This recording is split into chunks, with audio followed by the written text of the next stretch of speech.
Download aplikasi Tarbiyah Sunnah di handphone Anda. Tersedia di Google Play dan App Store. Bismillahirrahmanirrahim. Assalamualaikum warahmatullahi wabarakatuh.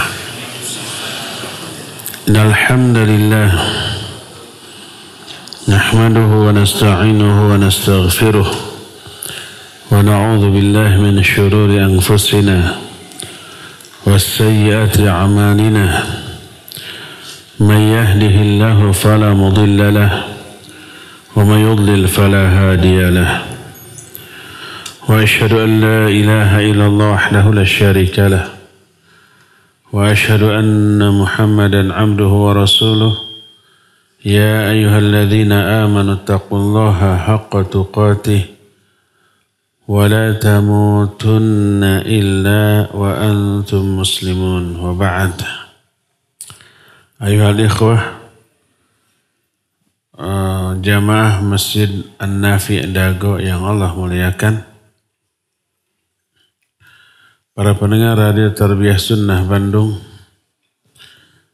juga radio-radio lain yang ikut gabung, para pemirsa beberapa stasiun TV dan para netizen di mana saja Anda berada. Kembali kita berjumpa melanjutkan bahasan kitab Fiqih Al-Asmaul Husna. Pekan lalu kita sudah membahas salah satu nama sekaligus sifat Allah, yaitu As-Salam. Sekarang kita masuki dua sifat berikutnya, Al-Quddus dan As-Subuh. Al-Quddus ada diterangkan dalam dua ayat di dalam Al-Quran. Pertama surah Al-Hasyr ayat 23. Allah berfirman, Huwallahu alladhi la ilaha illahu al-malikul Quddusus salamul mu'minul muhaiminul azizul jabbarul mutakabbir. Dialah Allah yang tidak ada sesembahan selain Dia. Dia Al-Malik, Dia juga Al-Quddus. Ayat kedua surah Al-Jumu'ah ayat yang pertama. Allah berfirman, Yusabbihu lillahi ma fis samawati wa ma fil ard. Al-Malikil Quddusil Azizil Hakim. Bertasbihlah kepada Allah semua yang ada di langit dan semua yang ada di bumi. Allah sebagai Al-Malik, Al-Quddus, Al-Aziz, dan Al-Hakim. Inilah dua ayat yang mengandung lafaz Al-Quddus sebagai nama sekaligus sifat bagi Allah Subhanahu wa ta'ala. Adapun As-Subuh tidak ada dalam Al-Quran lafaz As-Subuh. Tapi ada dalam hadis yang sahih diriwayatkan oleh Imam Muslim dalam kitab sahihnya. Diterima dari Ummul Mukminin Aisyah radhiyallahu anha. Ketika Nabi alaihi salatu wassalam salat, ketika ruku dan sujudnya, beliau membaca Subuhun Quddusun Rabbul Malaikati Waruh. Subuhun yang maha suci, Quddusun sama yang maha suci. Nanti ada rincian maknanya. Rabbul Malaikati Waruh, penguasa malaikat dan ruh. Ruh yang dimaksud di sini adalah malaikat Jibril. Inilah dua nama sekaligus sifat bagi Allah, Al-Quddus dan As-Subuh. Nabi SAW menyatukan As-Subuh dan Al-Quddus di hadis yang barusan riwayat Imam Muslim. Sebagaimana Allah pun menyatukan dua tasbih dan taqdis ini. Tasbih itu mensucikan Allah. Taqdis juga sama, mensucikan Allah. Allah satukan dua kata ini dalam surah Al-Baqarah 30 tentang ucapan para malaikat. Ketika Allah menyatakan, inni ja'ilun fil ardi khalifah. Kami akan menjadikan khalifah di muka bumi. Para malaikat berkata, ataj'alu fiha may yufsidu fiha wa yasfiqud dima. Apakah engkau akan menjadikan makhluk khalifah yang akan mengadakan kerusakan di muka bumi dan menumpahkan darah? Wa nahnu nusabbihu bihamdika wa nuqaddisu lak. Sedangkan kami selalu bertasbih dengan cara memujimu, wa nuqaddisu lak, dan mengkuduskanmu, mensucikanmu. Inilah dua nama sekaligus sifat bagi Allah, As-Subuh dengan Al-Quddus. Apa maknanya? Kedua nama yang agung ini, As-Subuh dengan Al-Quddus, menunjukkan kesucian Allah dari seluruh kekurangan dan aib. Artinya Allah suci dari kekurangan, Allah suci dari aib. Nggak punya kekurangan, nggak punya aib. Dan jauhnya Allah dari segala sesuatu yang bertolak belakang dengan kesempurnaan sifatnya atau yang bisa meniadakan keagungannya. Seperti sifat-sifat yang berupa aib dan kekurangan, umpamanya ngantuk, tidur, lelah, punya anak, punya bapak, atau sifat-sifat lainnya. Allah suci dari hal itu. Allah jauh dari sifat-sifat itu. Atau ada satu makhluk yang menyerupai Allah, atau Allah yang menyerupai satu saja dari makhluknya. Tidak ada. Allah suci dari penyerupaan dengan makhluk. Maha tinggi dan maha suci Allah. Juga dari adanya yang sama dengan Allah, yang sebanding atau yang semisal dengan Allah. Semua itu Allah tolak dari dirinya. Allah berfirman, laisa kamitslihi syai'un wa huwas sami'ul basir. Tidak ada sesuatu pun yang serupa, semisal dengan Allah. Dan dia maha mendengar dan maha melihat. Secara umum atau kesimpulan, Allah disucikan dari dua hal. Pertama, Allah disucikan dari segala sesuatu yang bisa mengurangi sifat kesempurnaan Allah. Karena Allah memiliki puncak sifat kesempurnaan. Tidak ada lagi yang lebih sempurna daripada itu. Lalu dirinci. Contohnya, Allah disifati dengan kesempurnaan ilmu dan kesempurnaan kekuasaan. Karena sempurnanya ilmu Allah dan kekuasaan Allah, maka Allah suci dari sifat-sifat yang bisa mengurangi ilmu Allah. Seperti lupa, lalai, atau contoh ada satu saja, satu butir debu di alam jagat raya ini, di langit dan di bumi, yang luput dari ilmu Allah, luput dari pengetahuan Allah. Tak ada. Semua yang ada di langit dan di bumi, yang kecil ataupun yang besar, itu diketahui oleh Allah Subhanahu wa ta'ala, bahkan diatur oleh Allah. Karena sempurnanya ilmu Allah menyebabkan tak ada sesuatu pun yang tersembunyi, tak ada sesuatu pun yang tidak diketahui, yang luput, dan Allah tidak pernah lalai dan tidak pernah lupa dalam mengetahui semua itu. Kalau umpamanya kita kan punya memori ya. Apakah semua yang kita tahu selalu terbayang-bayang dalam ingatan kita? Tidak. Terlupakan, terabaikan, tapi tersimpan di dalam memori. Pas harus diingat baru dimunculkan dalam pikiran kita. 3 kali 3 9. Apakah 3 kali 3 9 itu terus diingat-ingat dalam otak kita? Enggak. Lupa saja, kita enggak pernah mengingat-ingat. Tapi pas diperlukan, dibutuhkan, muncul. Oh, 3 kali 3 itu 9. Itu kita ada lalainya, ada lupanya, ada bisa hilang pengetahuan kita.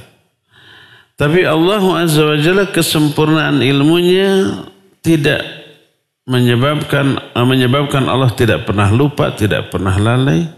Dan tak ada sebutir debu pun di langit atau di bumi yang lebih kecil atau yang lebih besar yang luput dari ilmu Allah. Tidak, karena kesempurnaan ilmu Allah. Maka Allah suci dari semua yang mengurangi sifat ilmu Allah. Suci dari lupa, suci dari lalai, suci dari luputnya sesuatu dari ilmu Allah, suci dari semua itu. Demikian juga sempurnanya kekuasaan Allah.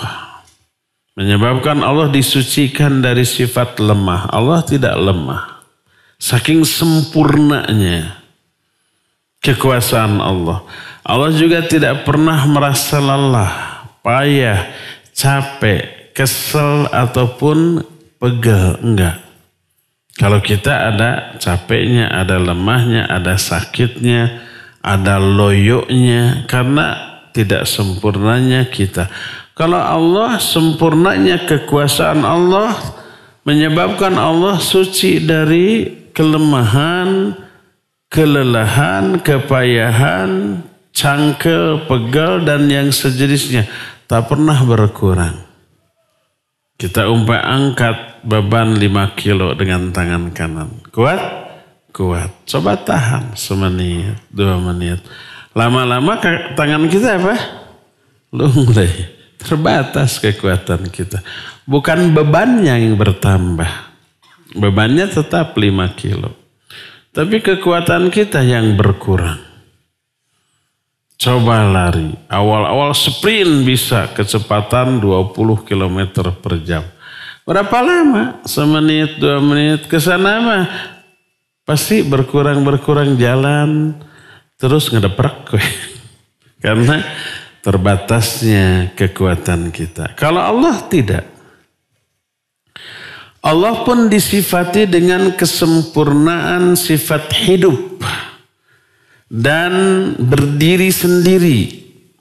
Sempurnanya sifat hidup bagi Allah menyebabkan Allah suci dari hal-hal yang sebaliknya, yang bisa mengurangi kesempurnaan sifat hidup bagi Allah. Allah tidak mati, tidak pernah tiada, tidak berakhir dengan ketiadaan. Bahkan yang menjadi saudara bagi mati pun tidak dimiliki oleh Allah. Saudara mati tidur, pingsan, koma, ngantuk. Allah nggak pernah mengalaminya. Saking sempurnanya sifat hidup bagi Allah. Kalau kita punya sifat hidup, ya, tapi lemah. Kita mengalami mati, asalnya tiada, akhirnya juga tiada. Selama hidupnya kita ngantuk, kita tidur, kita pingsan, kita koma, walaupun mungkin nanti sadar lagi. Saking lemahnya sifat hidup bagi kita. Allah pun disifati dengan sifat adil dan kaya yang sempurna. Kesempurnaan sifat adil Allah menyebabkan Allah suci dari yang merusak keadilan Allah. Contohnya zalim. Allah tidak pernah zalim kepada hambanya. Kalau Allah menyiksa seorang hamba bukan karena kezaliman, tapi karena keadilan Allah. Jangan karena Allah, manusia saja, polisi umpamanya sebagai penjaga keamanan, menangkap orang, memenjarakan orang gitu, kadang membunuh orang, melaksanakan hukuman mati. Apakah polisi zalim? Tidak, adil. Orang ini layak dipenjara, orang ini layak dihukum mati, kan gitu tuh. Pasti ada alasan. Kalau polisi nangkap, kadang-kadang mukul, memenjarakan, kadang membunuh dengan cara menghukum mati.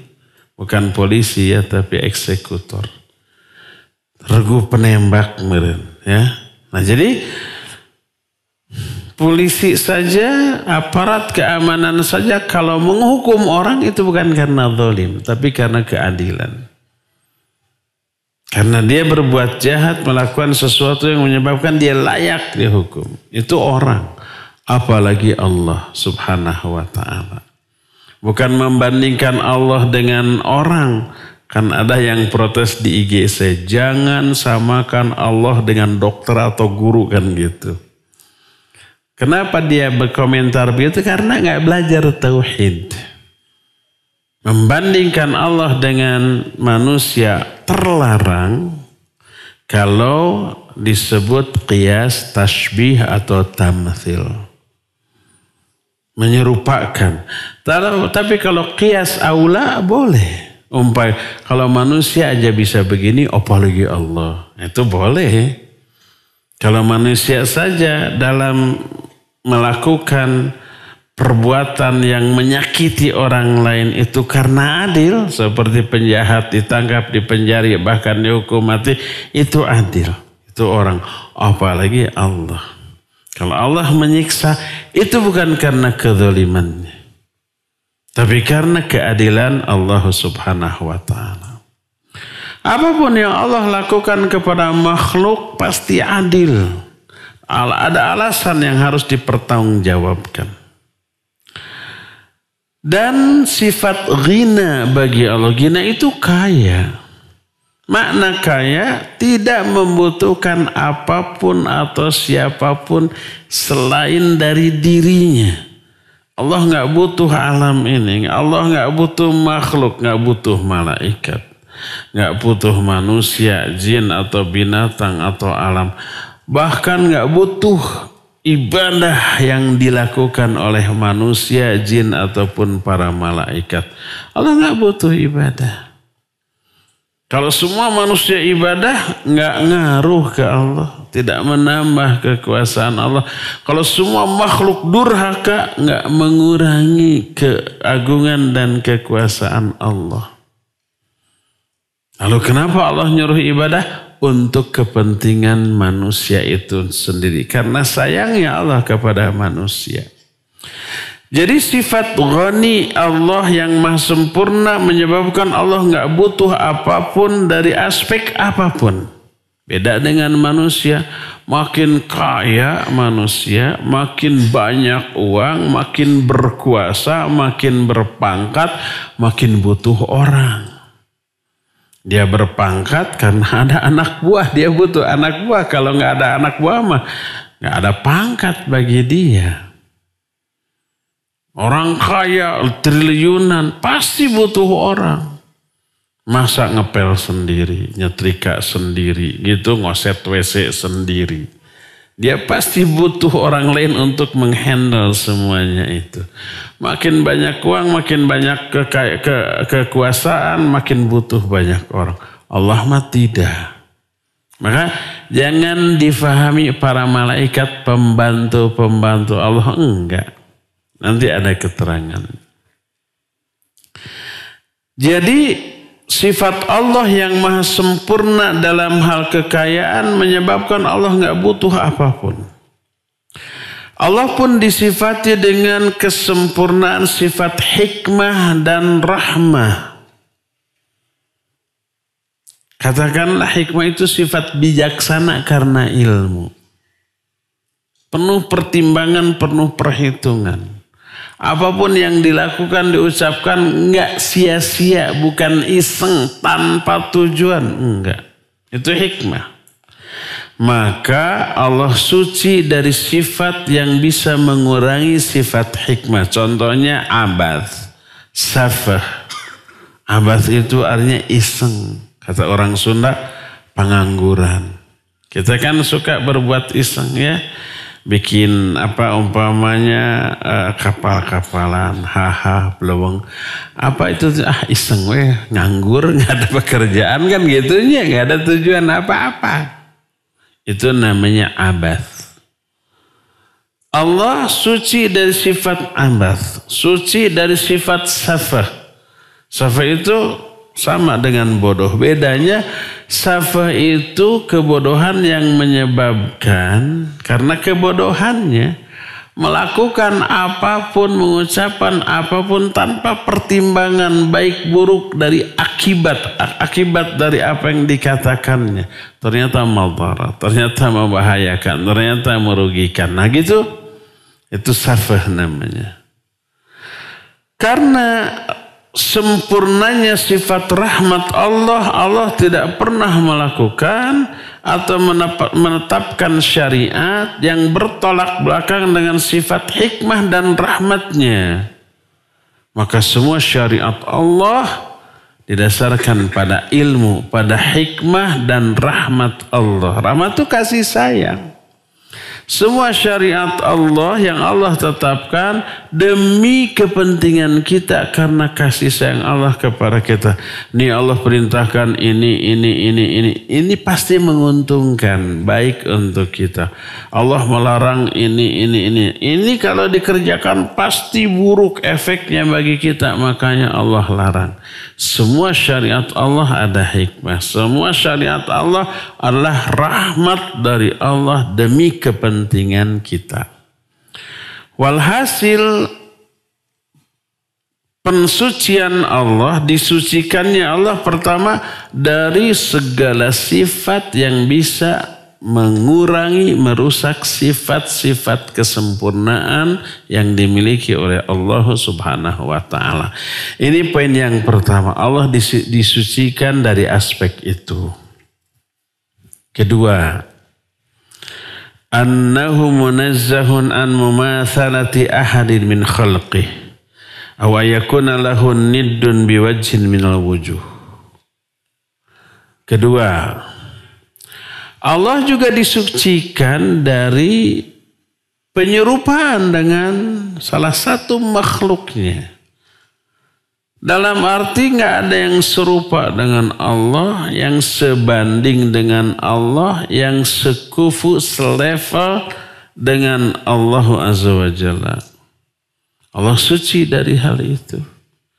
Jadi Allah maha sempurna, tak ada kekurangan.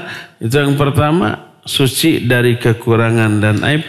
Kedua, Allah suci dari penyerupaan dengan makhluk. Nggak ada makhluk yang sesempurna Allah Subhanahu wa ta'ala. Makhluk semuanya, seagung apapun, sehebat apapun, semulia apapun, pasti ada puncak keagungan, puncak kemuliaan, puncak kekuatan sebagai makhluk. Ada puncaknya, ada batasnya. Contoh umpamanya para malaikat. Malaikat Jibril yang paling utama. Kekuatannya itu kan luar biasa. Sampai disebutkan oleh Allah Azza wa Jalla dzul arsyil makin muta'in thamma amin.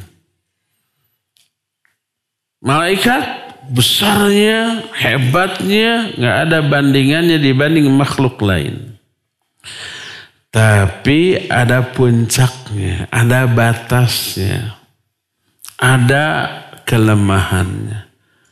Salah satunya para malaikat itu mati, ya nanti mati. Ketika sangkakala ditiup, Umumnya malaikat mati yang di langit yang di bumi.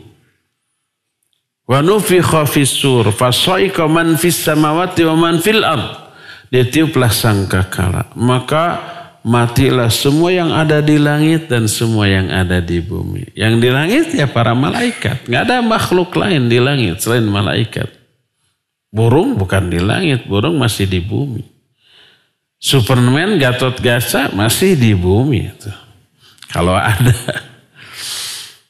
Jadi yang di langit adalah para malaikat. Semua mati. Yang di bumi juga semua mati. Baik malaikat yang ada di bumi, apalagi jin, manusia, binatang. Semua mati. Illa man sya'allah. Kecuali beberapa makhluk yang Allah kehendaki tidak mati. Lalu dirinci oleh para ulama, ada yang menyatakan di antara Jibril, Mikail, dan Israfil itu tidak mati. Tapi setelah semua makhluk mati, maka ini diceritakan oleh Imam Al-Qurtubi dalam kitab At-Tadhkirah. Allah menyuruh malakul maut untuk mencabut nyawa Mikail, Israfil, dan Jibril. Dicabut, jedud nyawanya, mati. Lalu Allah menyuruh malakul maut untuk mencabut nyawanya sendiri. Jedud, mati. Semua makhluk mati. Kecuali Allah. Saat itu Allah menyatakan, limanil mulkul yawm lillahil wahidil qahar. Punya siapa kerajaan saat ini? Ada makhluk lain yang hidup, termasuk semua malaikat. Semua kerajaan kekuasaan hanya milik Allah yang esa dan kuasa. Lalu Allah Azza wa Jalla kembali menghidupkan. Dimulai dari para malaikat yang mulia dan seterusnya. Walhasil sehebat apapun makhluk ada puncak dari kehebatannya, dari kekuatannya, dari kemuliaannya. Adapun Allah Azza wa Jalla tidak ada yang membatasinya.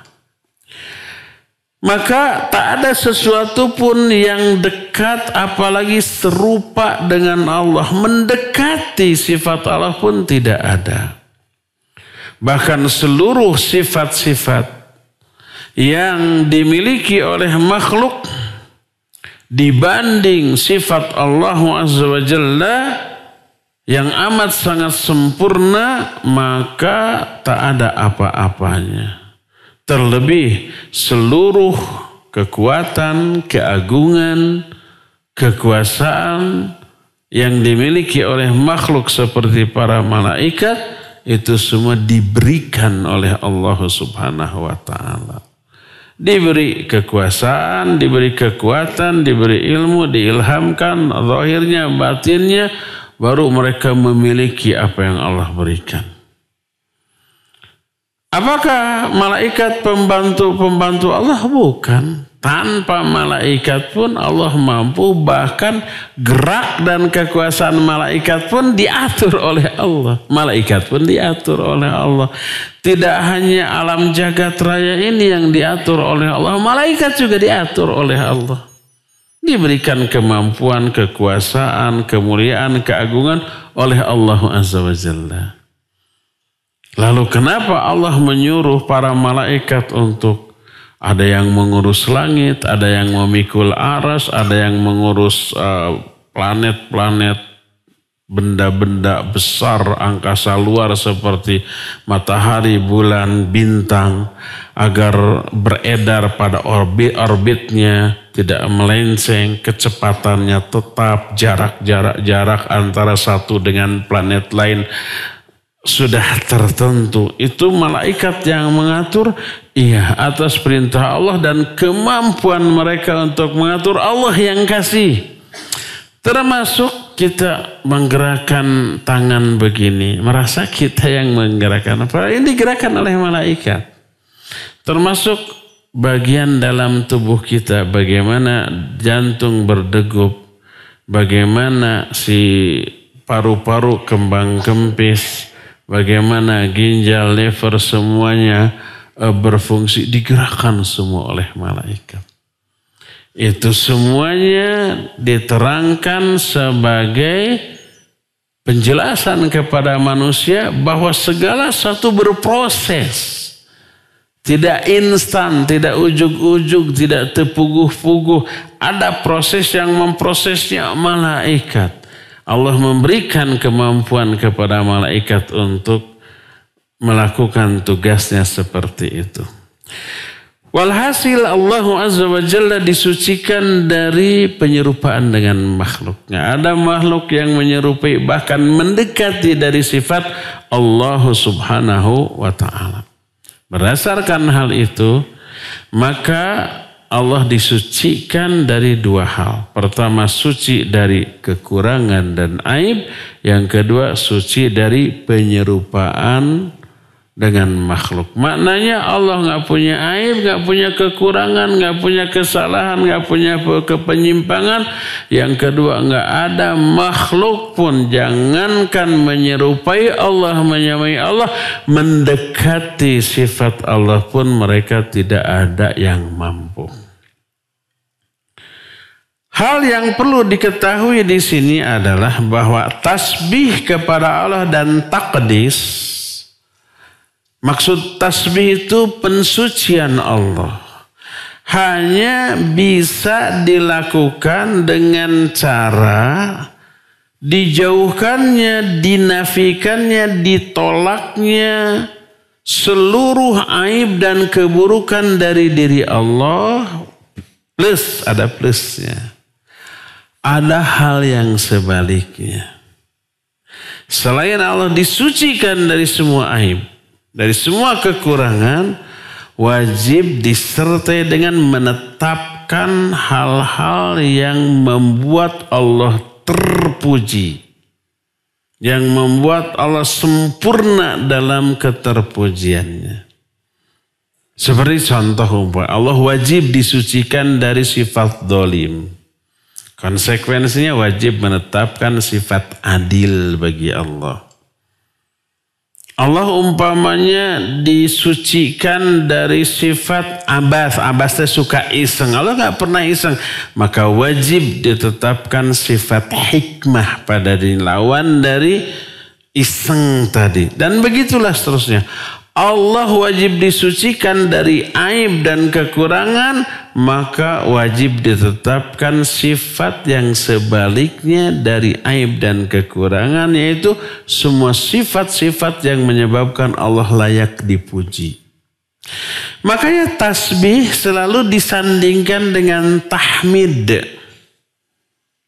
Selalu itu. Berkata Syekhul Islam Ibn Taimiyah rahimahullah. Beliau jelaskan dalam kitab Daqaiqut Tafsir. Kata beliau, wal amru bitasbihihi yaqtadi tanzihahu an kulli aibin wa su'in wa ithbatil mahamidil lati yuhmadu 'alaiha. Fayaqtadi dzalika tanzihahu wa tahmidahu wa takbirahu wa tauhidahu.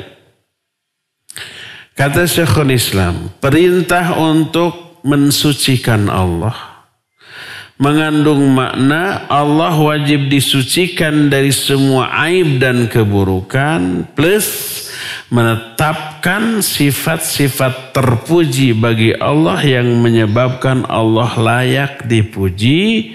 Dan ini mengandung makna mensucikan Allah sekaligus memuji Allah, membesar-besarkan Allah dan mengesahkan Allah dalam hal itu. Inilah yang harus kita fahami. Tasbih otomatis mengandung tahmid. Allah disucikan dari kekurangan dan menetapkan hal yang sebaliknya dari kekurangan. Itu sempurnanya sifat Allah dari berbagai aspek yang menyebabkan Allah layak dipuji. Dari sinilah kita mengetahui batilnya kalangan Mu'attilah. Mu'attilah itu orang-orang yang menolak sifat-sifat Allah dan tidak menetapkan sifat-sifat yang sebaliknya dari yang ditolak itu. dengan anggapan mereka ingin mensucikan Allah dari penyerupaan dengan makhluk. Maka semua sifat Allah mereka ingkari karena semua sifat Allah juga dimiliki oleh makhluk. Allah mendengar, makhluk mendengar. Kalau makhluk mendengar, berarti Allah nggak mendengar. Kalau Allah mendengar sama dengan makhluk, diingkari. Allah melihat, makhluk melihat berarti Allah tidak melihat. Makhluk istiwa di atas ars. Bukan. Makhluk istiwa itu tegak. Berarti Allah mah tidak tegak dimanapun termasuk di atas ars. Makhluk punya tangan berarti Allah nggak punya tangan. Makhluk punya kaki berarti Allah nggak punya kaki. Makhluk punya mata berarti Allah nggak punya mata. Gitu ditolak. Karena menetapkan sifat sama dengan menyerupakan Allah dengan makhluk. Itulah kata mereka. Ya. Berdasarkan hal itulah maka pada hakikatnya itu bukan mensucikan Allah tapi mengingkari sifat-sifat Allah, menentang, dan itu sebuah kesesatan yang nyata. Tanpa disadari mereka terjerumus ke dalam perkara yang ingin mereka hindari.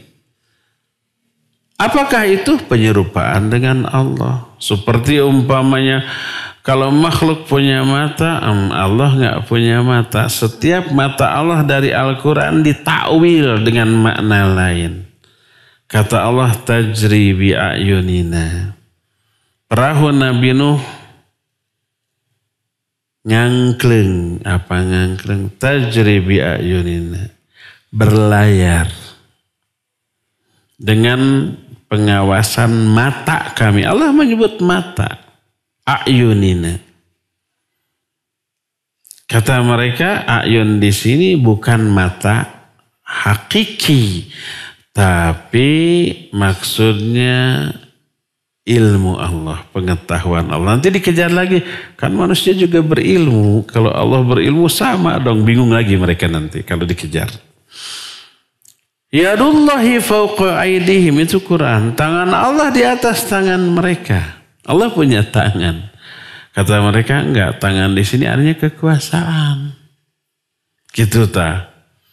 Lalu ketika orang Yahudi menyatakan yadullahi maghlulah, tangan Allah itu terbelenggu, maksudnya pelit Allah itu. Oleh Allah dibantah, bal yadahu mabsutatan.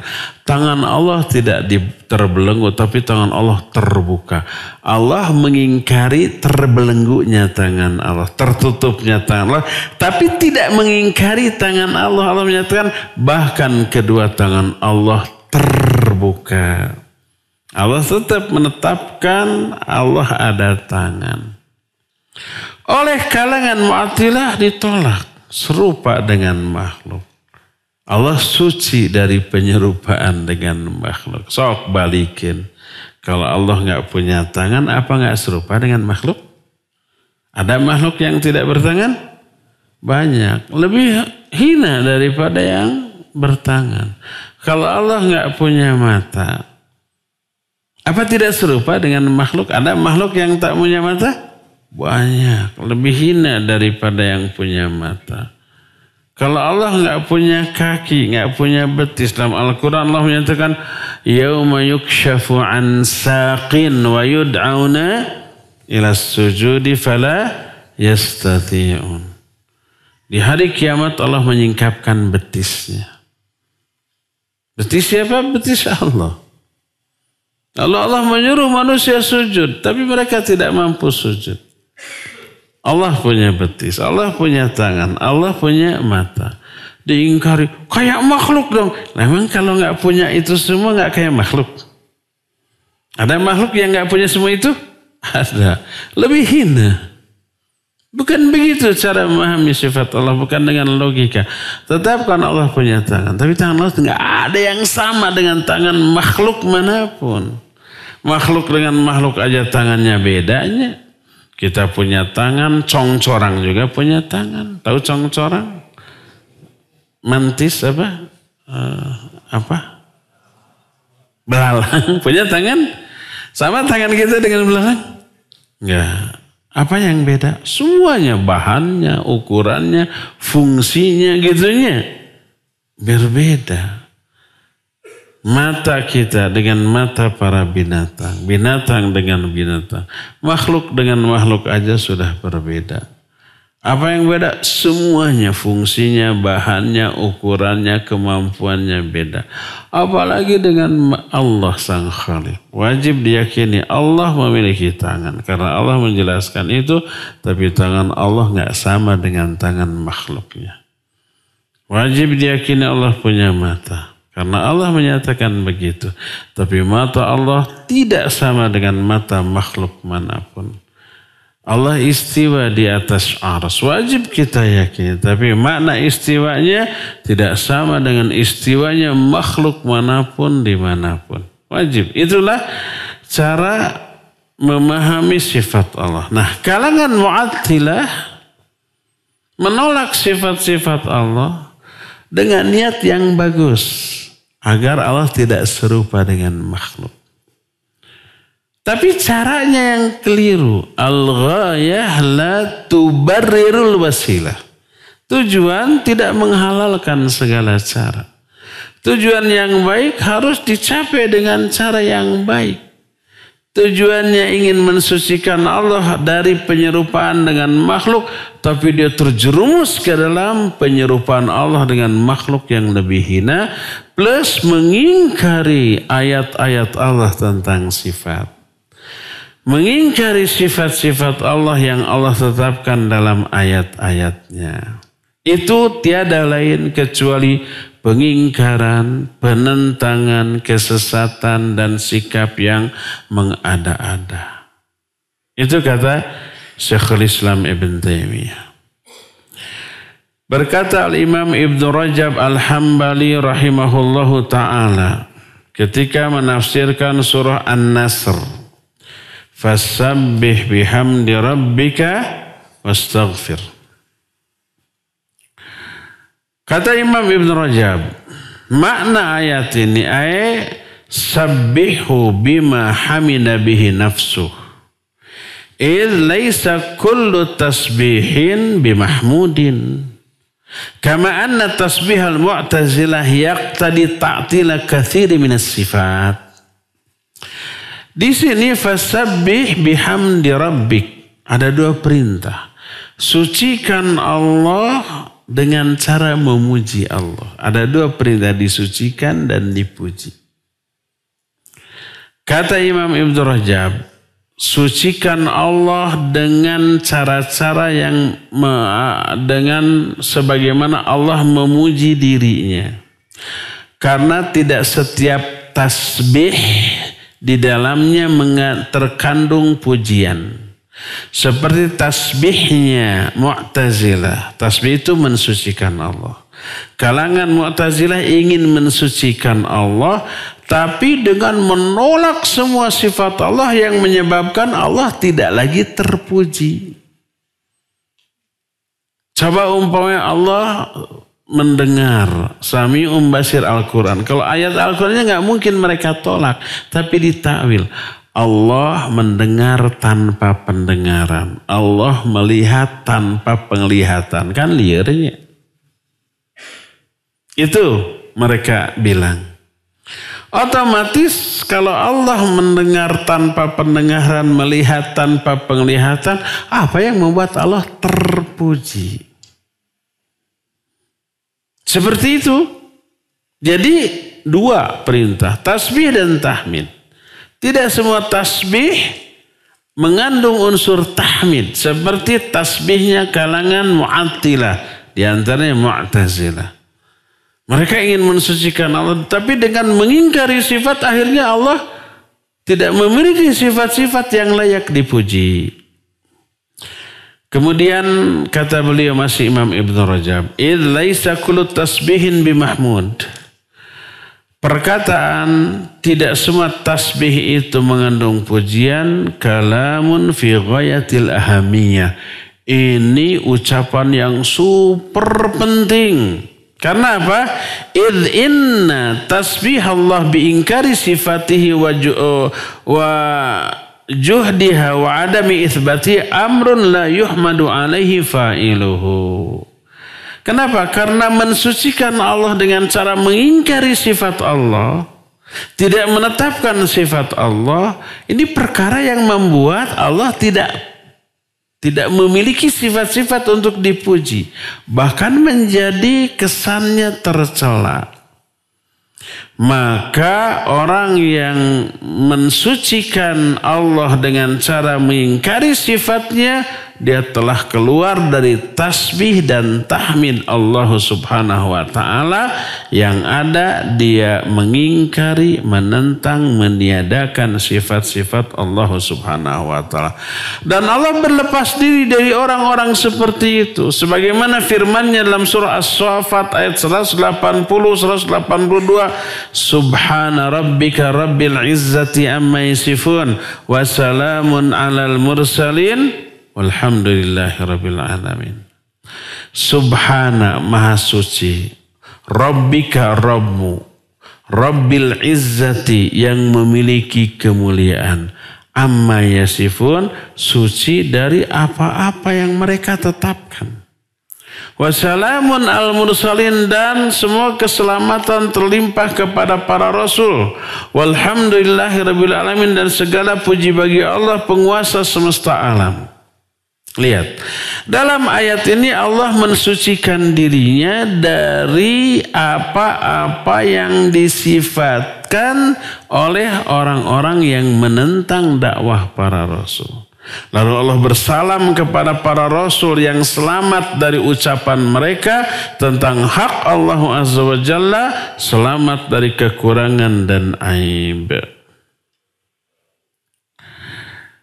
Lalu berkata mu'alif selanjutnya, inna tasbihallahi wa taqdisahu wa tanzihahu wa ta'zimahu yajibu an yakuna wufqa dalailil kitabi was sunnah wa fi dha'i fahmi salafil ummah wa la yajuzu bi halin ay yubna 'ala al ahwa al mujarrad aw adh-dhununul fasidah aw al aqisatil aqliyatil kasidah.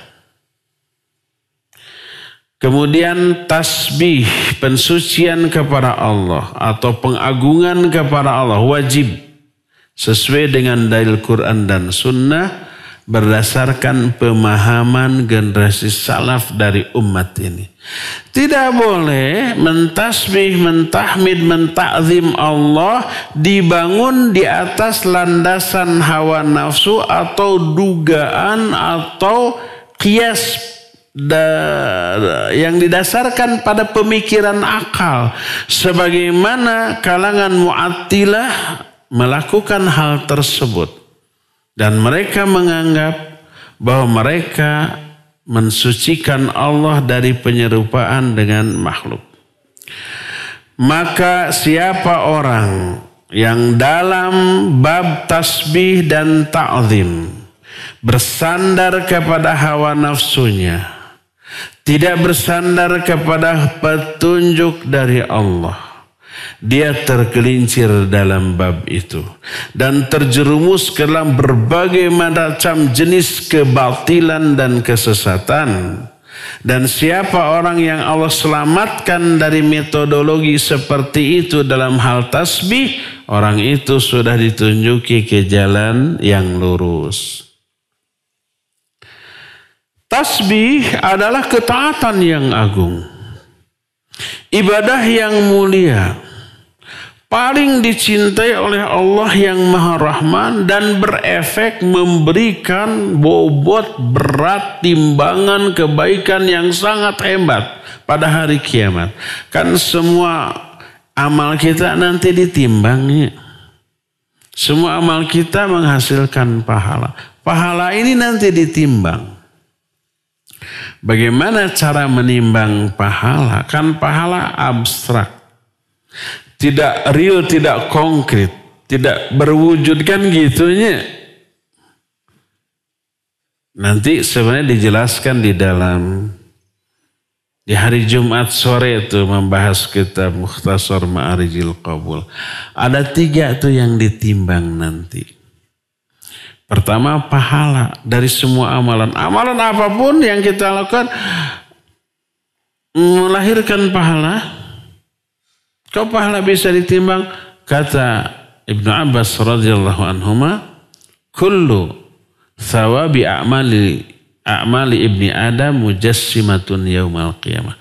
Semua pahala dari amal Bani Adam nanti akan bungklekan pada hari kiamat. Bungklekan itu apa? Akan berwujud. Akan nampak. Tapi tidak ada keterangan berupa apa. Berupa batu kah? Berupa besi kah? Tidak ada keterangan. Kalau di akhirat. Adapun di alam kubur ada tuh bungklekannya. Di alam kubur amal kita menjelma menjadi orang. Sebagaimana hadis dari Irbad bin Sariyah radhiyallahu anhuma. Ketika Nabi SAW menceritakan proses kematian seseorang, orang mukmin atau orang kafir, kemana perjalanan ruh setelah dicabut terus sampai masuk lagi ke jasadnya di alam kubur. Jadi di dunia terpisah ruh dengan jasad, mati dua-duanya. Di alam kubur disatukan lagi, hidup lagi. Di alam kubur ya, bukan di kuburan. Harus dibedakan antara alam kubur dengan kuburan. Ai kuburan mah alam nyata, ari alam kubur mah alam gaib. Kenapa kuburan alam nyata? Kita yang bikin, kita yang gali. Bisa dipindah? Bisa. Bisa dirubah kuburan jadi mall, jadi apartemen? Bisa. Ada yang begitu? Ada, hampir semua apartemen kuburan. Saya nggak tahu rumah di Dago Resort tadinya kuburan apa bukan. Kuburan alam nyata, alam kubur alam gaib. Di mana? Duka. Gimana? Nggak tahu, namanya alam gaib. Kenapa itu disebut alam kubur? Karena umumnya yang mati dikubur maka disebut alam kubur. Walaupun tidak dikuburkan orang yang mati, kan ada orang yang mati tidak dikuburkan ya. Ada yang mati tenggelam di laut dimakan ikan. Ada yang mati di hutan dimakan binatang buas, ada yang dimakan ular, dikuburkannya di perut ikan sampai hancur. Masuk ke alam kubur, masuk ke alam kubur, dikuburkan atau tidak. Ada yang dibakar, abunya ditebar, tetap masuk ke alam kubur tuh. Gimana tuh yang sudah hancur lebur bisa utuh lagi? Urusan Allah, bagi Allah mah mudah. Kalau kita yang bikin susah, nggak bisa. Gimana cara sudah hancur? Ya, ada orang meledakkan diri, bom bunuh diri muncrat kemana-mana. Kumaha Allah ngumpulkan adik, gampang bagi Allah. Maka kalau kita yang melakukan itu baru liar. Allah mah mudah. Kan urusan Allah itu.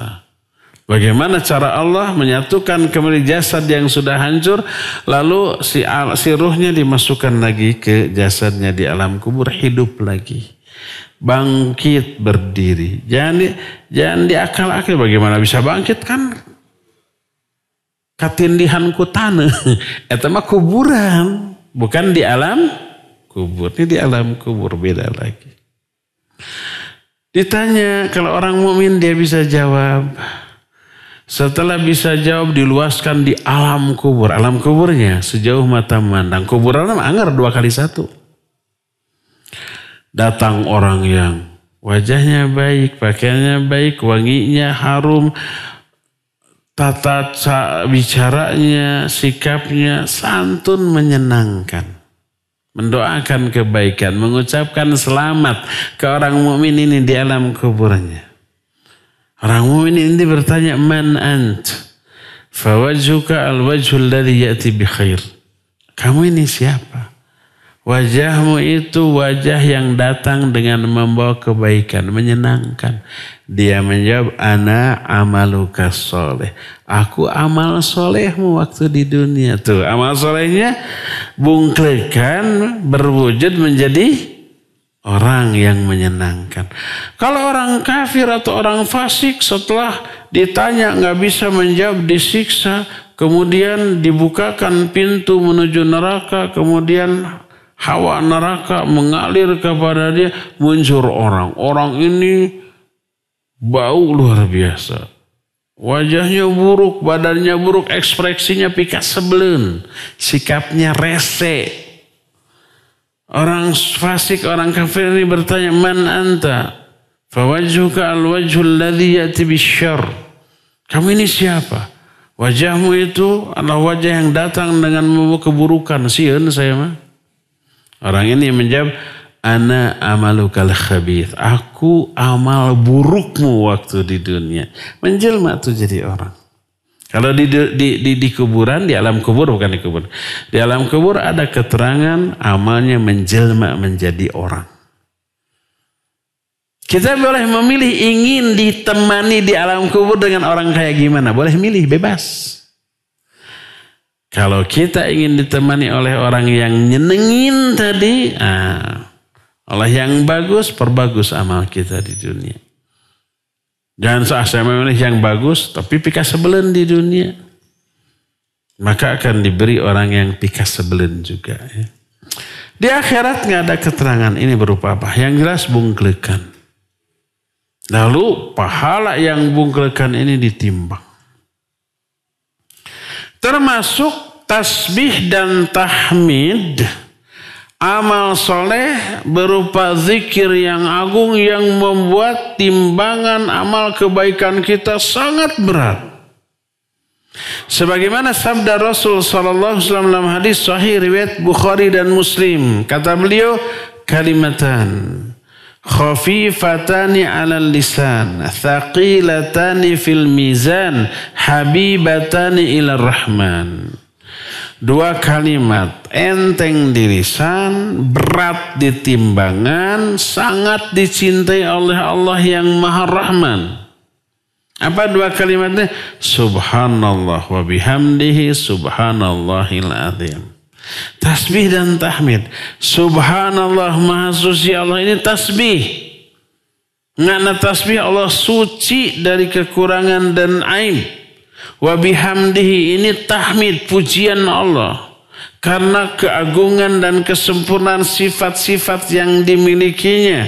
Subhanallahil azim, Maha Suci Allah yang Maha Agung. Dua kalimat. Enteng kan di lisan? Subhanallah wa bihamdi. Ini kalimat pertama. Subhanallahil azim.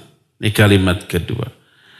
Tidak sampai capek, lelah, sampai keringatan, sampai tiba bergeg, tiba pereket.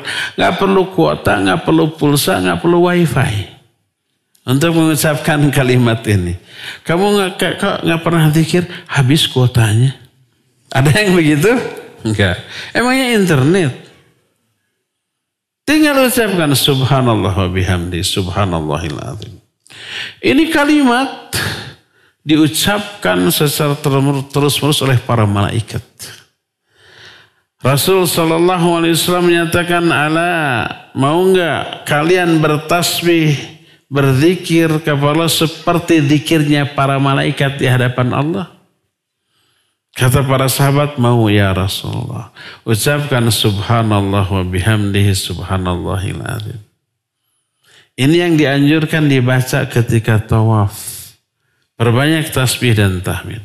Subhanallah wa bihamdihi subhanallahil azim. Dan tasbih tahmid inilah sholatnya seluruh makhluk di alam dunia ini. Langit dan bumi semuanya sholat. Sholatnya bagaimana? Bertasbih dan bertahmid kepada Allah. Dengan caranya masing-masing. Cuma kita nggak paham. Kitab yang ada di hadapan saya ini bertasbih. Meja yang ada di hadapan saya bertasbih. Dengan caranya masing-masing. Cuma kita nggak paham. Cing didengarkan pakai stetoskop. Untuk ayah. Ya beda bahasa, beda cara.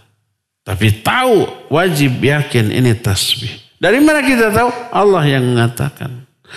Quran surah Al-Isra ayat 44 Allah menyatakan, tusabbihu lahus samawatu as-sab'u wal ardu wa man fihin wa in min syai'in illa yusabbihu bihamdihi walakin la tafqahuna tasbihahum innahu kana haliman ghafura.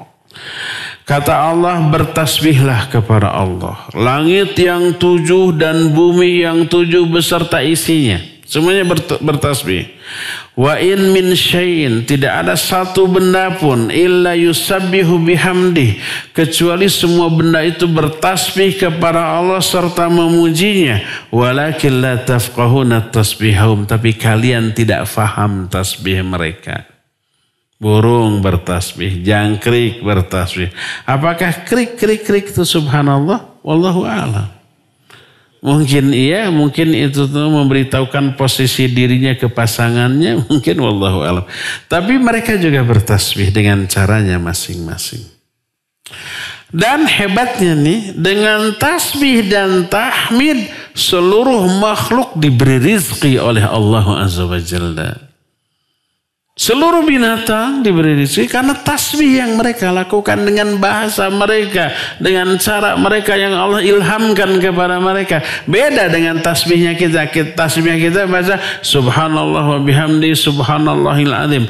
Ucapan tasbih kita kedengaran oleh ayam, oleh kucing. Cek kucing teh ngomong naon ta jelemanya. Padahal kita tasbih. Bahasa kita tidak difahami oleh mereka.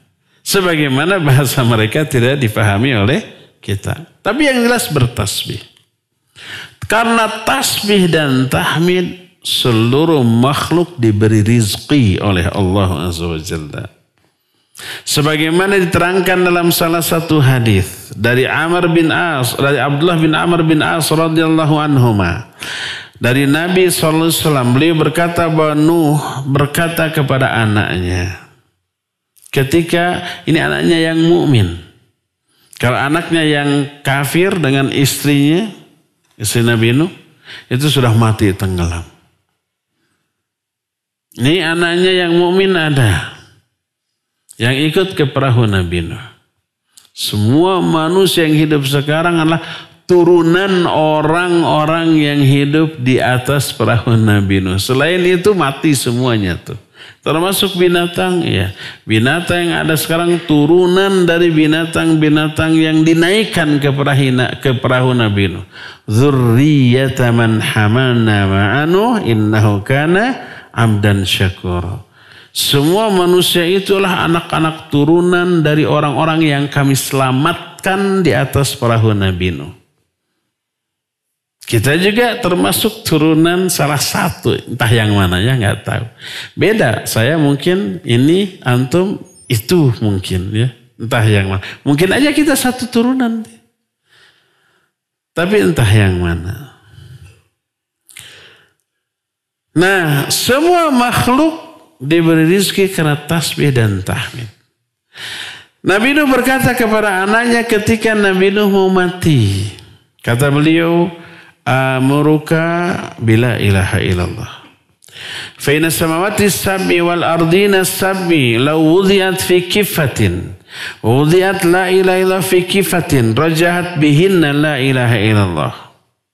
Walau anna samawati sab'i wal ardini sab'a kunna halaqatan mubhamatan qasamatshunna la ilaha illallah.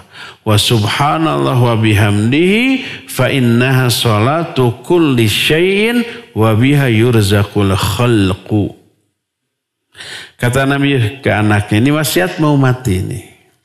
Apa kata Nabi Nuh? Aku perintahkan kamu dengan kalimat la ilaha illallah. Lalu diterangkan kenapa kalimat ini yang diwasiatkan.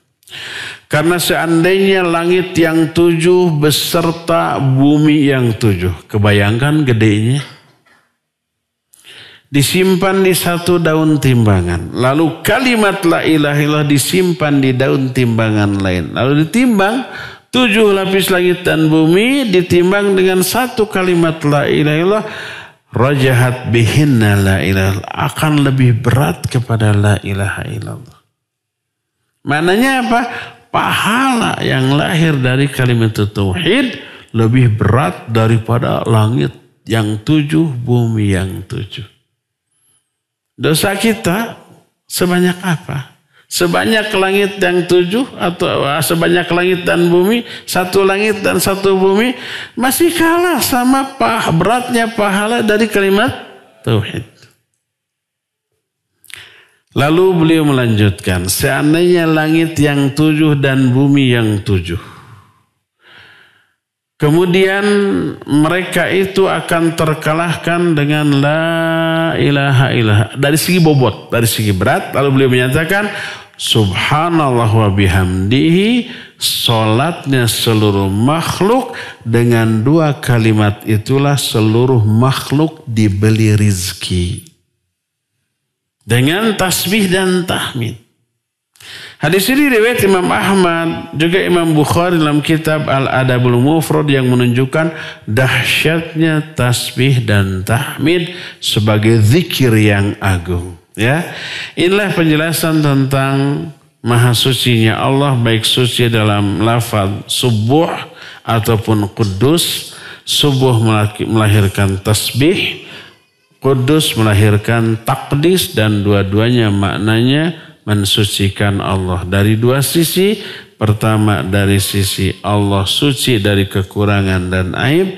Yang kedua, Allah suci dari persamaan penyerupaan dengan makhluk. Ya, cukup ya sampai sini di siang hari ini. Sisa waktu yang ada kita akan gunakan untuk bertanya jawab. Wa sallallahu ala nabiyina Muhammadin wa ala alihi wa sallam.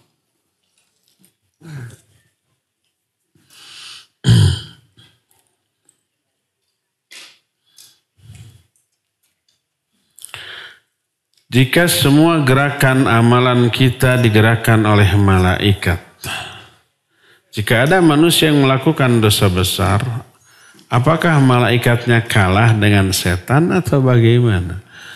Malaikat nggak akan pernah kalah dengan setan. Yang kalah kitanya oleh bujukan setan.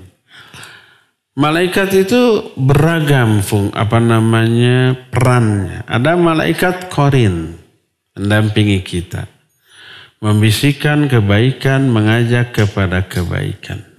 Ada jin korin, setan, mengajak kepada keburukan. Siapa yang kita taati bukan mana yang lebih hebat pengaruhnya, malaikat atau setan, bukan. Tapi tergantung iman kita. Kalau iman kita lagi naik, pasti yang akan diturut bisikan malaikat. Kalau iman kita lagi turun, pasti yang akan diturut bisikan setan. Itu malaikat korin dengan jin korin. Ada lagi malaikat yang perannya menggerakkan seluruh anggota badan luar kita. Ada yang menggerakkan seluruh bagian dalam tubuh kita. Jantung, paru-paru, lever, ginjal, semuanya. Nah, yang menggerakkan tangan, kaki, mata, telinga, dan sebagainya digerakkan oleh para malaikat. Tapi mereka menggerakkan sesuai dengan keinginan kita. Kita ingin melangkah ke masjid, dilangkahkan ke masjid. Kita ingin melangkah ke tempat maksiat, jangan kita. Kalau seseorang ingin melangkah ke tempat maksiat, dilangkahkan oleh malaikat ke tempat maksiat. Kalau ada orang ingin sujud ke patung, diproses nggak oleh malaikat? Wah, ini mau musik, antepkan sina jagreg. Ente. Diproses oleh malaikat. Akhirnya sujud kepada patung. Tugas malaikat seperti itu disebut tugas jabaliyah, bukan tugas syar'iyah. Tugas jabaliyah itu tugas yang memang malaikat nggak bisa nolak, nggak diberi kemampuan untuk menolak, dan nggak diberi keinginan untuk menolak. Itu disebut tugas jabaliyah. Apakah malaikatnya durhaka, ta'awun alal itsmi wal udwan? Ini mau musyrik diproses oleh malaikat berarti kerjasama? Enggak, karena itu telah tugas mereka atas perintah Allah Subhanahu wa ta'ala. Ya. Berbeda dengan malaikat Qarin yang memang memberi pengaruh kepada kita kepada kebaikan. Ayo sholat, ayo ngaji, ayo baca Quran gitu ya. Diturut nggak oleh kita? Tergantung iman kita. Kalau iman kita naik diturut. Kalau iman kita lagi turun, enggak malas harusnya mending ewe ajakan setan. Diturutlah ajakan setan tersebut. Jadi tugas malaikat yang seperti itu disebut tugas jabaliyah dan bukan tugas syar'iyah.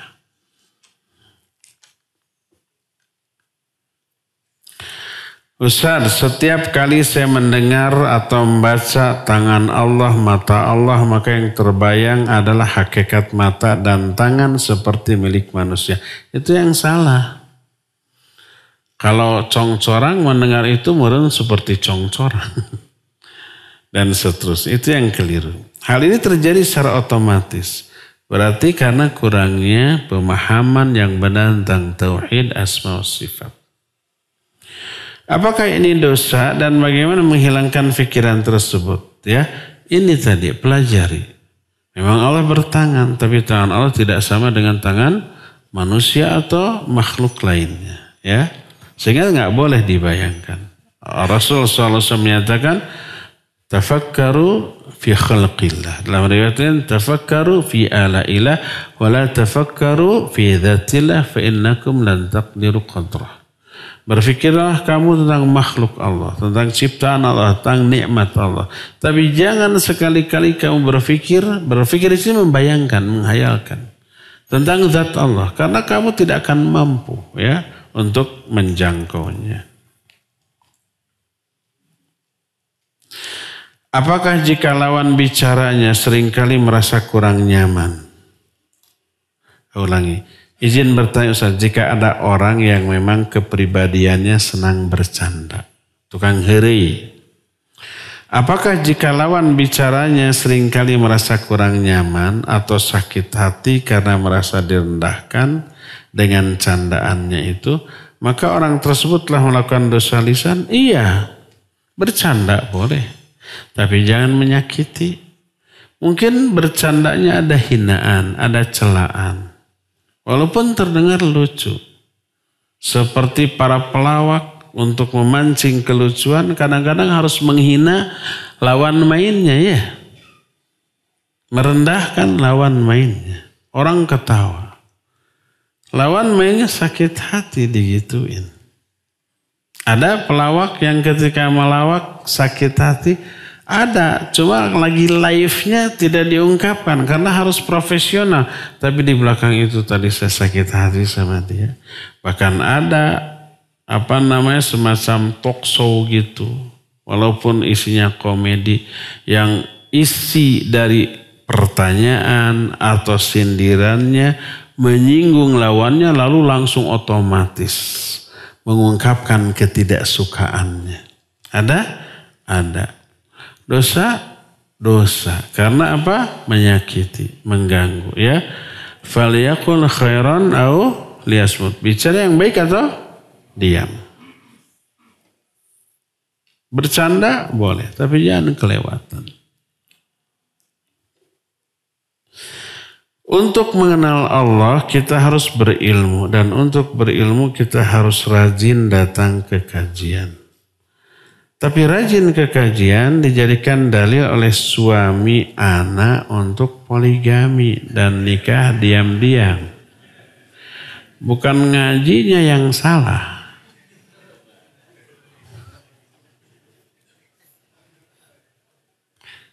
Dengan alasan pasti anak sudah berilmu. Padahal anak menuntut ilmu bukan untuk dipoligami. Tapi untuk mencari bekal di akhirat, mohon nasihatnya Ustaz. Suami anak hadir di kajiannya.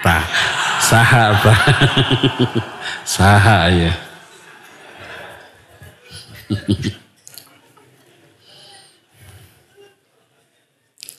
Sebenarnya mau ngaji mau tidak, dia memang sudah ingin poligami.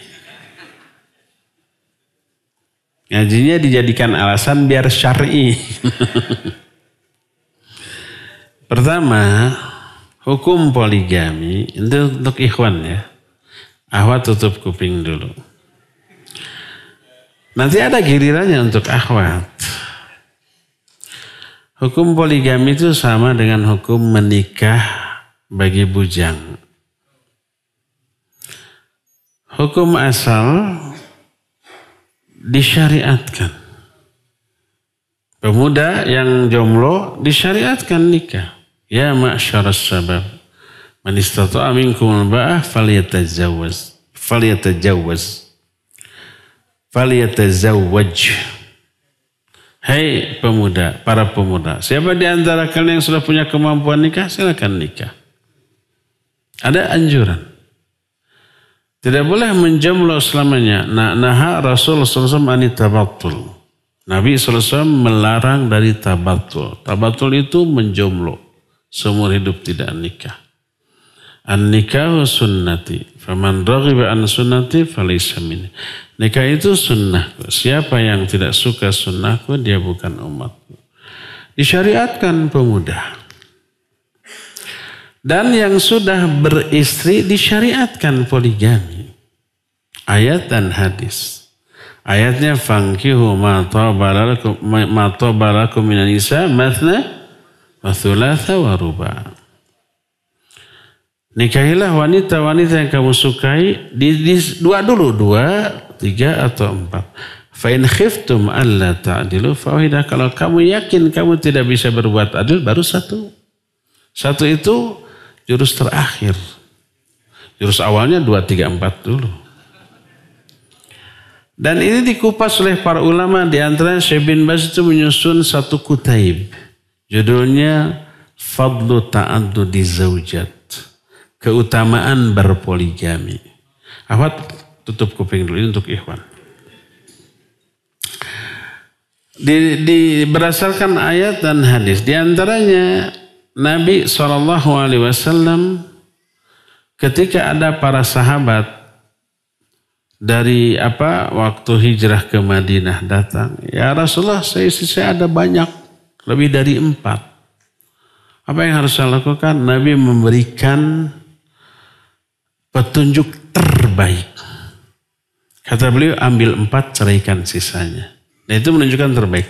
Kalau terbaiknya 1, nih saya ambil 1, ceraikan sisanya. Kalau kamu masih kurang, boleh 2, 3. Gitu kan. Tapi langsung ambil 4. Ceraikan sisanya. Nah, itu menunjukkan yang lebih utama. Berkata Ibnu Abbas radhiyallahu anhuma, Nabi alaihi salatu wasallam menyatakan, kata beliau, khairu hadhil ummah aktsaruha nisaan. Ini hadis dikutip oleh Imam Jalaluddin Asyuyuti dalam kitab Al-Amru bil Ittiba wan Nahyu an Ibtida. Kata beliau, sebaik-baik umat ini adalah orang yang paling baik istrinya. Lebih baik orang yang lebih banyak istri. Aktsaruha nisan, orang yang paling banyak istrinya. Difahami oleh para ulama dengan 2 pemahaman. Pertama, yang paling banyak istrinya adalah Nabi SAW. Artinya manusia terbaik adalah beliau. Yang kedua, ini juga berlaku bagi umatnya. Manusia terbaik di kalangan umatnya adalah yang paling banyak istrinya. Tapi tidak boleh lebih dari 4. Ini semua menunjukkan disyariatkan awalnya nikah itu berpoligami. Ini pertama. Ada lanjutnya. Kalau bujang nih atau duda, diperintahkan awalnya untuk segera menikah. Kalau maslahat bagi dirinya, maslahat bagi istrinya. Maka bisa wajib, bisa minimalnya sunnah. Tapi kalau dengan menikah madarat bagi diri dan istrinya, bisa makruh, bisa haram. Seperti kalau menikah, ini pasti sengsara, pasti bercerai, pasti ada penderitaan. Seperti contohnya umpamanya seorang laki-laki yang punya penyakit. Sehingga karena penyakitnya dia tidak mampu menunaikan tugasnya sebagai seorang suami. Mungkin dia punya penyakit seks menular gitu ya. AIDS atau apalagi lah. Yang apabila menikah madarat, haram dia nikah. Karena memberi madarat. Atau impoten. Nafsu nyedek, tenaga midek. Sehingga tidak bisa memberi nafkah batin ke istri. Istrinya sengsara. Sampai beberapa hari atau pekan yang lalu ada akhwat tuh. Yang nge-WA kepada saya. Bu katanya, saya bilang saya bukan ibu-ibu. Maksudnya abu. Abu gosok apa? Ini sudah menikah. Saya tahu udah nikah. Ternyata dia bilang semenjak dia nikah belum diapa-apakan oleh suaminya. Loh, naon wae atuh. Ternyata suaminya itu tidak mampu. Sampai dia menyatakan, saya lebih baik makan sehari tidak sehari asal nafkah batin saya terpenuhi daripada kayak gini. Tersiksa luar biasa. Apa solusinya Bu? Duh, saya takut ketempuhan buntut maung ya. Saya kirim tulisan tentang bagaimana yang harus dilakukan oleh seorang istri bila suami tidak bisa memberikan nafkah batin. Udah berobat ke dokter ke sana kemari. Sudah tidak bisa. Para ulama menganjurkan coba berusaha kasih waktu setahun. Setahun berobat. Kalau setahun berobat nggak bisa juga cerai. Karena bertolak belakang dengan tujuan pernikahan yaitu memperoleh anak dan seterusnya. Nah, ini belum setahun, jadi belum cerai. Nah seperti itu. Maka kalau tahu dirinya seperti itu bisa menyengsarakan istri, jangan nikah. Menikah memberi madarat, maka haram bagi dia. Tapi kalau mampu melakukan kewajiban, maka disyariatkan. Itu bagi bujang atau duda. Nah sekarang yang sudah beristri, disyariatkan nikah lagi kalau maslahat. Tapi kalau menikah lagi madarat bagi dirinya, bagi istri pertama, istri kedua, anak-anaknya, mertua sama orang tuanya, semuanya bubar gara-gara ini, jangan. Karena apa?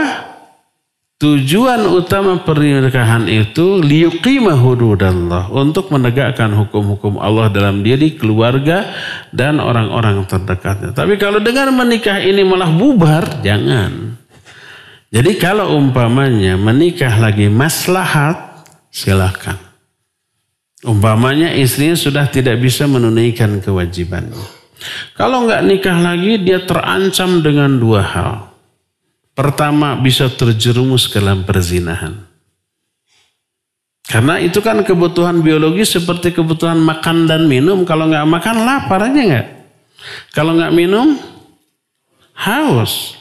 Seperti tidur. Kalau nggak tidur, ngantuk, lelah.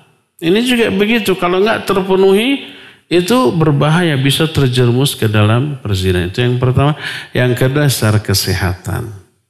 Dokter menyatakan kalau tidak menikah lagi bisa terancam kena kanker prostat. Maka dokter mengajarkan nikah lagi. Para asatid menyatakan nikah lagi. Apa anjuran atau perintah? Perintah. Berarti wajib dia menikah lagi. Kalau tidak berisiko dua hal ini, maka wajib nikah lagi. Ya boleh orang ini dicela karena secara syar'i wajib, secara kesehatan harus gitu. Daripada madarat ya. Jadi lihat maslahat dan madaratnya. Kalau maslahatnya lebih banyak, pasti madaratnya ada pasti ya. Minimal di baeudan tah. Ku istri pertama, ku mitoha, kadang-kadang ku orang tua, kadang-kadang anak-anak. Ada madaratnya tapi maslahatnya ada. Coba inventarisir maslahatnya apa, madaratnya apa. Pilih mana yang maslahatnya lebih besar dan madaratnya lebih kecil. Itu saja. Dan setiap orang berbeda-beda ya. Ini untuk ikhwan. Sekarang giliran untuk akhwat. Jadi apakah ikhwan sebaiknya poligami atau tidak? Masing-masing orang berbeda kondisinya. Sekarang untuk akhwat. Ikhwan tutup kuping. Akhwat buka lagi kupingnya. Pertama, wajib diyakini poligami adalah bagian dari syariat Islam. Seperti ayat dan hadis yang tadi kita kemukakan. Itu pertama. Kedua, kita lihat siapa wanita yang dalam sejarah kehidupan manusia dipoligami oleh suaminya. Ternyata wanita-wanita hebat. Para istri Nabi rata-rata dipoligami. Nabi Ibrahim berapa istrinya? 2, Sarah dan Hajar. Ismail dan Ishak berasal dari 2 ibu yang berbeda. Sulaiman berapa istrinya? 99. Saat itu boleh. Dan Nabi Sulaiman gagah. Kita mah 1 aja udah kalah, jangan. Termasuk Nabi Muhammad SAW. Berapa istrinya? Total general 13. Ada berapa yang meninggal, ada yang dicerai. Total dalam 1 waktu 9 orang. Siapa lagi yang dipoligami? Istri-istri para sahabat, orang-orang sholihin. Abu Bakar, Umar, Utsman, Ali, istrinya banyak. Ali hanya 1 istrinya ketika istrinya adalah Fatimah. Setelah Fatimah wafat, beliau memiliki beberapa istri. Turunannya siapa? Hasan bin Ali. Berapa istrinya? 79 orang. Tapi tidak dalam waktu bersamaan. Dalam waktu bersamaan maksimal 4. Ganti lagi, cerai, nikah lagi. Karena apa? Semua orang berebut ingin bermantukan Hasan.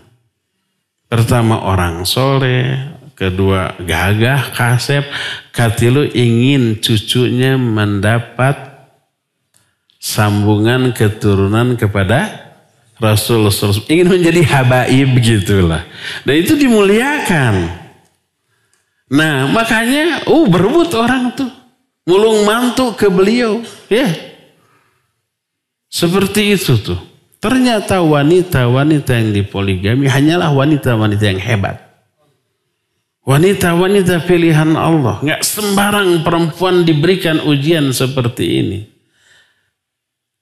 Oleh karena itulah maka kalau ada wanita bernasib atas takdir Allah pasti ya.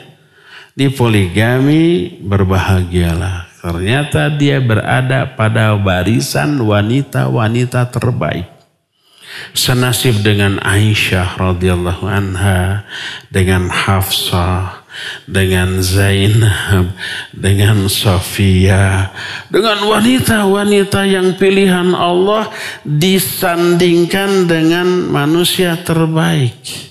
Nabi SAW, para sahabat, para ulama itu istrinya lebih dari 1. Tidak semua, ada sahabat yang hanya 1. Ada Nabi yang hanya 1 istrinya. Bahkan ada Nabi yang tidak menikah. Ada Nabi Isa belum menikah. Apakah nanti begitu turun menikah? Wallahu alam, tidak ada keterangan tentang hal itu sampai meninggalnya. Nah seperti itu. Jadi kalau ditakdirkan ternyata dipoligami, ingat-ingatlah. Saya senasib dengan Aisyah.